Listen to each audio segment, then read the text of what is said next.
TNA Lockdown 2012 pay-per-view review. The pay-per-view went out there a little while ago. And as far as my thoughts on this year's TNA Lockdown, I actually thought it wasn't a bad show. Now, it did have a few flaws with the pay-per-view.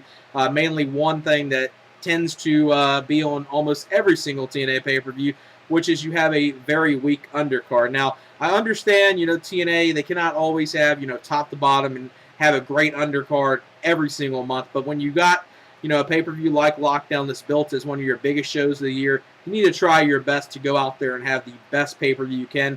And it just didn't seem like the undercard, they really tried their best and their full potential to put together the best card they possibly could have. And some of the undercard did kind of take the show down a notch a little bit.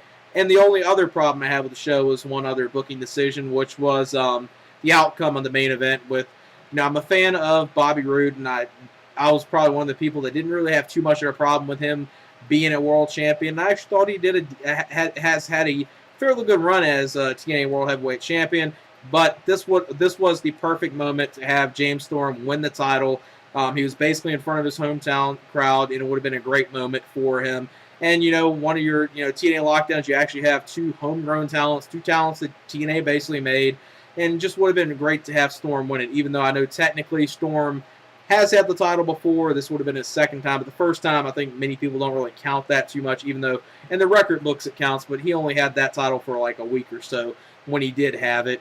And this would have been just a perfect moment to actually finally have him win the title and then go on and actually have a good, solid reign this time with it. Unfortunately, they didn't have that happen. They just did kind of even though I know Russo's no longer with the company, they kind of did a Russo-esque finish with the super kick outside the door, super kick through the door when Roode fell out, and Roode retained the title that way. Other than that, it was a hell of a match, though. You had a very good world title match, even barring the ending and the outcome that I thought, Storm should have won. And Angle, all considering that Angle was hurt and he hurt going into the match, he put on a very good match with Jeff Hardy. It wasn't their best match, but a fairly good match. And the opener, with all things considered, with Garrett and Bischoff being on, and Team Garrett versus Team Bischoff, actually was a fairly decent match. I mean, you had some good wrestling in the match with some people, but obviously you knew Garrett and Bischoff was going to take it down a notch a little bit, but they didn't hurt it too bad. It was at least a decent opener. But like I said, the undercard was fairly weak for the show. But you had two very good matches and a solid opener. Just the only thing bad was the undercard, and I think the outcome of the main event should have been different. But the first matchup was the Lethal Lockdown match. This was Team Bischoff versus Team Garrett. Now, this was not one of your spectacular, great TNA Lethal Lockdown matches, but it was a solid opener. Considering you had Garrett Bischoff in there, he's the one that started it off with his team. So it was Gunner and Garrett started off. Then Bully Ray came in there. Then after that, Aries came in there to even it off 2-2. Then Kazarian, then AJ, then Daniels, then Mr. Anderson. Bischoff was the last person to come out for his side, and then RVD was the last one in there. You saw some good stuff in here. RVD did some good things. Christopher Daniels as well, and AJ Styles. Kazarian and AJ Styles, they were going up. They were not at the top of the cage, but at the top of the scaffold inside of the Lethal Lockdown, climbing across it. AJ did the elbow to Kazarian off of that. That was a very good moment there. This is one of the very few times with the Lethal Lockdown match they didn't do anything at the top of the cage. No one got at the top of the cage. And Garrett, even though I'm no fan of him, and I think TNA needs to stop this whole stuff with Garrett, Garrett Bischoff and Eric Bischoff, is just terrible. But Garrett Bischoff, he got his ass kicked in this match most of the match, and that played into the end of the match where Garrett picked up the victory after he pinned Bischoff after hitting him with the guitar. So Team Garrett wins this match, about 3 stars.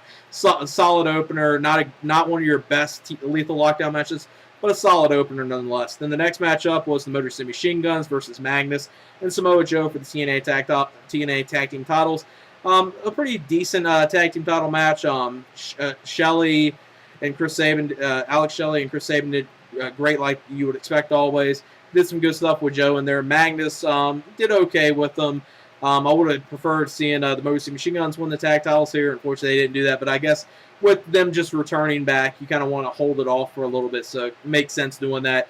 And Magnus and Samoa Joe win this match after Magnus and Samoa Joe do their finishing move onto tag team combination move onto Shelley. Magnus pins Shelley for them to retain the tag team titles. About a 2.5-star match. Wasn't a great tag match, but a decent tag team title match right there. And like I said, I would have preferred most of the Machineguns to win it and then actually have someone to take on, but TNA's tag division is so weak right now. I guess they want to drag it out for a little bit longer with most of the Machine Guns winning it at some point down the line. Next matchup was Robbie E versus Devon for the Legends title. Not much to speak about this match. Just not that good of a match. Devon wins this match, retains the Legends title. I don't think anyone cared about seeing this match. About 1.5 stars at best. Next matchup was Velvet Sky versus Gail Kim for the Knockouts title. This is actually a pretty decent women's match. I actually didn't mind it. Gail Kim, I'm a huge fan of Gail Kim. Velvet Sky is more eye candy. She's not really that good of a women's wrestler, but she actually didn't do too bad in here. I mean, she's kind of improving a little bit, all things considered, with her, since she's more or less eye candy and not that good of a wrestler. She at least did decent in here. The best match you would have got out of these two, it was at least watchable. And Gail Kim wins this match after it was looking like Gail Kim was going to get outside the cage door. Madison Rayne was basically distracting Velvet Sky. Velvet Sky stopped her from getting out there, tried to roll her up, and then Gail Kim reversed it into a pinfall, rolled her up, and held on the tights, and Gail Kim retained the Knockouts title. About a 2-star match. The next matchup was Crimson versus Matt Morgan. This was what you would expect from these two big guys going at it, battling it back and forth with each other. Decent brawl, and just what I said, what you would expect from these two. And Crimson wins this match, winning this match via escaping the cage. So Crimson is still undefeated in his TNA undefeated streaks. He's still undefeated in TNA. About 1 3/4 stars. It was a watchable match, and it was what it was. You basically got what you knew you were going to get with Crimson and Matt Morgan. Two guys basically brawling back and forth, and then Crimson ended up escaping the cage for the win. Like I said, about a 1 3/4 star match. Next matchup was the first match of the night that was really good. This was not the best match of the night because I thought the main event was the best match, but this was very good. This was Kurt Angle versus Jeff Hardy. Obviously, these two inside of a steel cage, you knew you were going to get something good. You didn't get a great match, but all things considered, with Kurt Angle, him going in this match injured, his right knee's really hurting him. He's probably going to be out of action for at least a few months after this match, so he's going to be taking some time off. With that considered, Angle did a very good job in here. Angle didn't do his crazy dive off, crazy backflip off the top, moonsault off the top of the cage in this match. Obviously, he couldn't pull that off. I mean, he went to the top one time, basically, did the Angle slam off the top rope, and after that, Angle didn't really go to the top at all because after that, he was really hurting to get himself back up.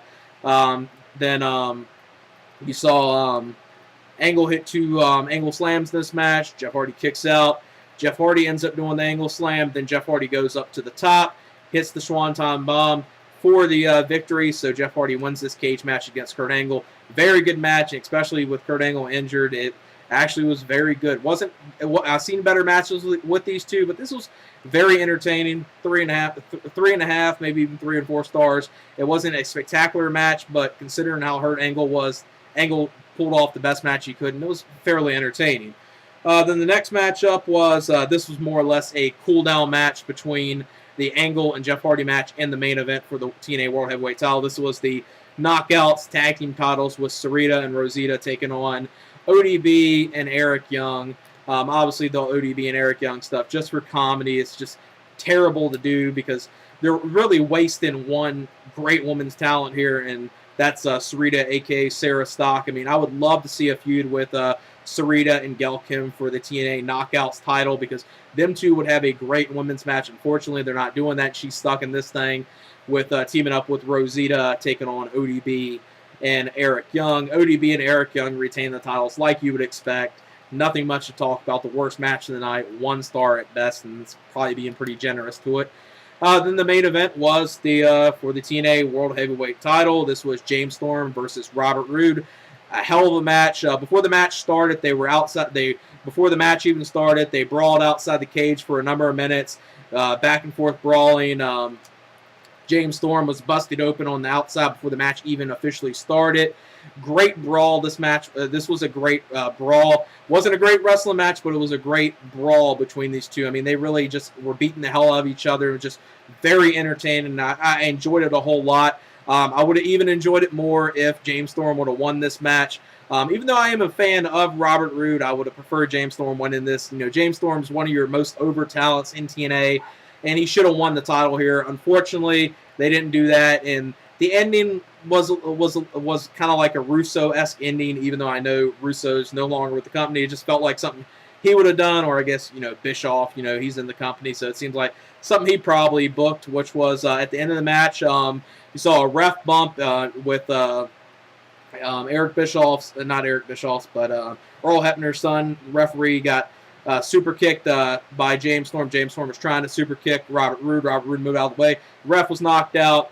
And then Robert Roode looked like he was about to walk outside the cage. He didn't do that. He said, "Earl Hebner, hand me the beer bottle." Then he hit James Storm with the beer bottle, and then they got back in the cage. Then James Storm super kicked Robert Roode. Cage door was closed at this point. He was laying in front of where the cage door, you know, where you get outside at the cage door. Try to super kick him again. Did it. Super kicked him outside the door, through the door to the floor. So Robert Roode retains the title that way. You know, he retains the title in a very cheap, heelish fashion, so it works for him. I think it would have been a great moment here if James Storm would have won. Unfortunately, he didn't. But still a hell of a match and a great brawl. Just really enjoyed it with these two. 4 stars, easily the best match of the night. And really the only bad part of it was I would have preferred James Storm winning the match here because I think it would have been a great moment. But still, not a bad show from TNA. It wasn't an excellent show because you did have a number of flaws with this pay-per-view, especially the undercard. But you had a solid opener. Angle and Jeff Hardy was a very good cage match. All things considered, with Angle being hurt, him and Jeff Hardy pulled off the best match they could with Angle being hurt, and he did a very good job, I thought. And the main event, Robert Roode and James Storm, great main event. Just like I said, the only thing I would have preferred was James Storm win the title. So as far as the overall show, I'd give it about a 7.5, maybe even a 7.75 out of 10 because you had 2 very good matches, a good opener, and undercard was very weak. But yeah, that's it for my TNA Lockdown 2012 pay-per-view review. All right, peace.